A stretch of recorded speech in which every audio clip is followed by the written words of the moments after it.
Te kuulute kohe India naftatankeri kaptenit, kes palub Iraani patrullkaatritel lõpetada tema laeva tulistamine Hormuzi väinas. Saada merevägi! Siin on Sanmar Heraldi motorring. Sa andsid mulle loa minna. Minu nimi on sinu nimekirjas teisel kohal. Sa andsid mulle loa minna. Nüüd tulistate. Laske mu tagasi pöörduda. See hääl kuulub Sanmar Heraldi kaptenile. Tegemist on India lipu all sõitva supertankeriga, mis veab peaaegu 2 miljonit barrelit Iraagi toornaftat Indiasse. Iraan oli sellele laevale andnud loa läbi sõita. Laeva nimi oli sõna otseses mõttes selle päeva kinnitatud nimekirjas teisel kohal, nii et nad sisenesid väina. Aga kusagil seal Omaanile lähedal tulid 2 IRGC patrullpaati tema kõrvale, ilma raadioühenduseta, ilma hoiatuseta ja avasid lihtsalt otse silla pihta tule. Lasutavasid silla aknaid. Tema taga olnud teine India laev, puistlastilaev Jagannath, sai samuti tundmatu mürsu tabamuse. Kõigist maailma riikidest, kelle pihta Iraan oleks võinud relvad suunata, on India viimane, millel oleks mingigi mõte.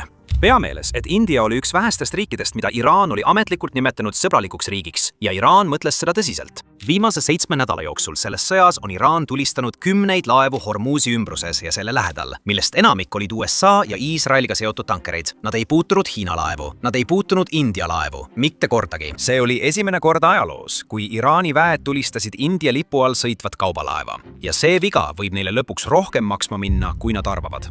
Näete, India peaminister Modi rääkis otse Iraani presidendiga pärast USA rünnakuid eelmisel aastal. India saatis sõja ajal Iraanile meditsiiniabi. Ja kui rääkida naftast, siis on India olnud Teherani kõige usaldusväärsem klient aastakümneid. 2008. aastal tarnis Iraan peaaegu 17% kogu India toornafta impordist. Ja kui USA kehtestas 2018. aastal karmid sanktsioonid ja käskis kõigil ostmine lõpetada, siis enamik riike alistus. Aga India ei teinud seda, nad astusid Washingtonile avalikult vastu. Nad lõid isegi rupiapõhise maksesüsteemi, et saaksid Iraanile maksta ilma USA dollarit kasutamata. India haldab isegi Shahid Beheshti terminali Iraani Chabahari sadamas. See toimub 10-aastase tegevuslepingu alusel, mis allkirjastati 2024 aastal. Delhi on juba investeerinud sinna $120 miljonit ja plaanib investeerida veel miljardeid. Chabahar on Iraani ainus süvasadam India ookeanil. See on nende ainus tee avamerele, mis ei läbi Hormuzi väina. Ja India ehitas selle kaasaegse versiooni. Trumpi administratsioon püüdis selle sanktsioonidega lõpetada. India võitles Chabahari eest nii kõvasti, et Washington andis neile eriloa. Ainsa tõelise erandi kogu sanktsioonide režiimis.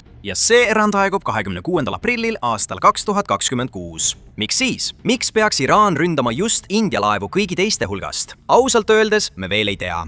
Mida me teame, on see, et mõne tunni jooksul kutsus India välissekretär Vikram Misra Iraani suursaadiku Mohammad Fatali enda juurde. Ta nimetas rünnakut tõsiseks juhtumiks, kus tulistati kauba